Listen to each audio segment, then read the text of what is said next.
Hello, everybody, and welcome to episode 56 of Therapy Thoughts with Lindsay. And as it has been, I don't know, for like the last 6 months or so, Randy Cash is there through the computer. Hey, Hey, what's up? not a whole lot, just laughing at you, talking about ring Uh, lights, uh, uh. super fun behind the scenes stuff. Tech How's life?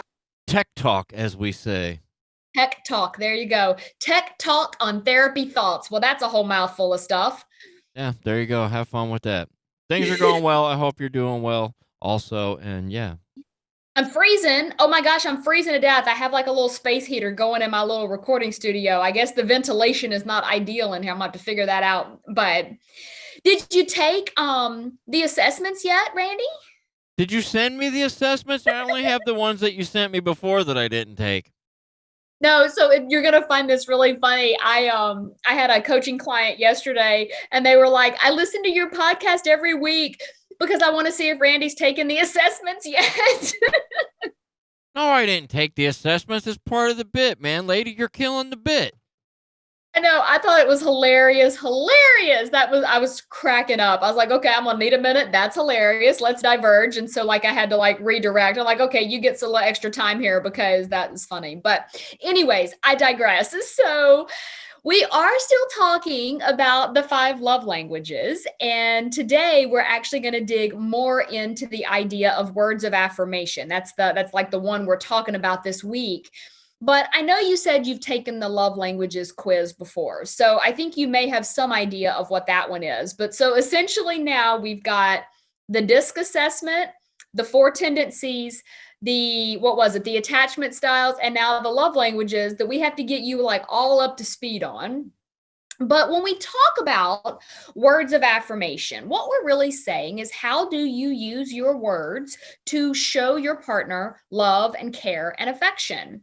And as with all of these, I do think it's important to be able to find multiple ways to sort of dig into all of the boxes. So I am all about finding overlap between the types.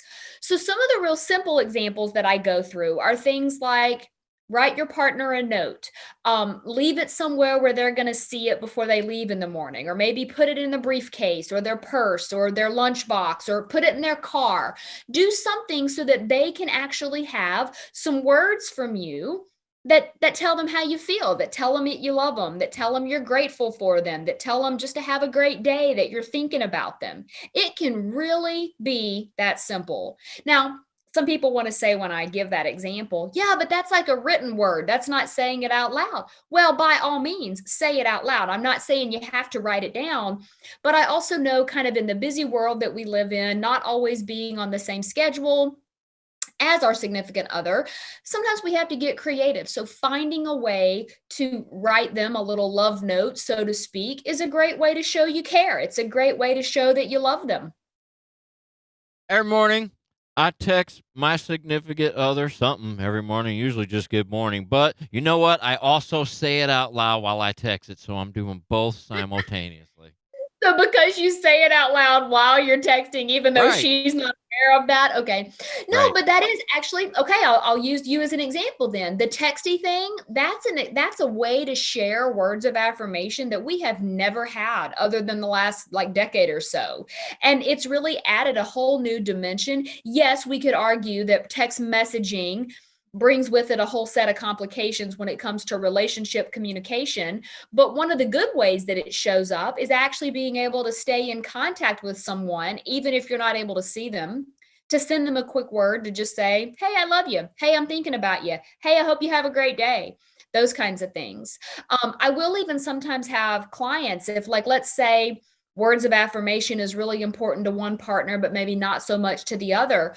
If it doesn't come naturally to someone, we may have to do something like set a timer in your phone so that once a day you get a reminder to send your partner just a little loving message real quick, or every couple of days. I don't want it to become something where it starts to feel so routine that you just do the same thing day in and day out every day. But if that's all you can do, or if that's a way to actually stay consistent, then I say, hey, knock it out. That's a great way to keep it straight. You got Why to are you make sure also you don't set the bar too high, too fast. You got to kind of pace yourself. So pacing yourself, actually, I don't think you're wrong. I mean, I do think that, sometimes at the beginning of a relationship, it can be very easy for, a lot of those like good new relationship energy feelings to kind of take over. And then the idea is, how sustainable is that? I like to believe that it's pretty sustainable overall. Sustainable? Sustainable. Let's try that again. I'm pretty sure it is sustainable, but we do have to work at it sometimes. Another thing I want you to think about, though, is that when we talk about overlap between the love languages, it's important to think like, okay, so how can I like check two boxes at once? So a great example of this is, let's say that you like to give words of affirmation. Your partner enjoys receiving love that way, but maybe you also want to change it up a little bit and buy them a gift. It could simply be a card that says a lot of really heartfelt things, and then you write a little bit in the card. So in addition to giving them the gift of a card, maybe you actually put a gift card in it, or something that they can go get their favorite soda or their favorite drink, or a Starbucks or something along those lines, with a quick note saying, hey, I hope you have a great day. That's a way to kind of overlap things so that it doesn't feel one-dimensional. And I'm all about finding ways to multitask. And it is very, very possible that you can incorporate words of affirmation with pretty much every other love language in some regard.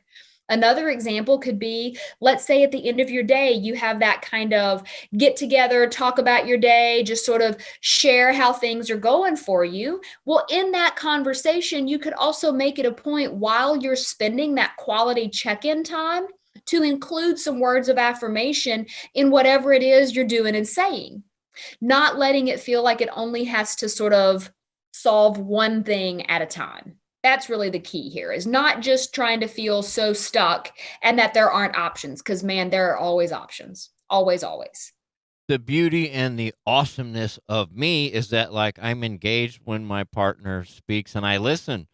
And I Yeah. remember because she told me she likes the little red chocolates that are in the red packaging, and I went and bought them, and I just left them on the counter and didn't put a note or nothing, and then she got it and texted me, "Oh, that was really sweet. Thank you very much. You do actually listen to me." Oh, she confirmed that you do actually listen to her. That's Yes. awesome. And that is very sweet, because it shows that you listened. It shows that you put thought into something, and you didn't just do it without sort of putting some thought into the action, and it was appreciated. I think that's an example of a really balanced communication pattern. And that's a really cool thing. That makes me happy, Mr. Cash. I like that. It's called Mr. Cash Knows How to Score Brownie Points. I'm so glad that Mr. Cash knows how to score brownie points. I know, I know. And I do. I think that's awesome. And I think, with all of the love languages, the idea is to just be creative, to give yourself permission to think outside that box of what you ordinarily may do. Now, there is one little hook here that I want to mention, because I've had some people asking questions after the previous weeks, how to know if you give and receive love in different languages. And so I do think it's important to recognize that it's possible you could give and receive differently. The best way to kind of verify this would be, take the quiz, the love languages quiz. I'll put a link to it in the description. Take the love languages quiz through the perspective of how you like to receive love. Get your results, and then do the quiz again, but do it through the perspective of how you like to give love. So you're imagining you're giving it, not receiving it, to see if your results are the same. They might be, they may not be. You may have some overlap. You might find that there are some differences. That's really the best way that I can suggest to kind of get in touch with what your love language giving and your love language receiving actually is. I never thought about that before. I've been sitting here while you were saying that, thinking about, wow, do I give and receive the same way? And Mhm. huh, I'm gonna have to think on that. That's really deep, man. I'm gonna ponder that. Thank you. See, now you're going to have to take the assessment twice. Like, we're just stacking up the assessments, Randy. We are just stacking them up. I'm gonna say that my assessment is I probably didn't do it. Your assessment is that you probably didn't do it. But I am really glad to know that kind of having that perspective is helpful, because I think sometimes when we look at any of the assessments, it's one lens that we can better understand ourselves, how we show up, and how our partner shows up.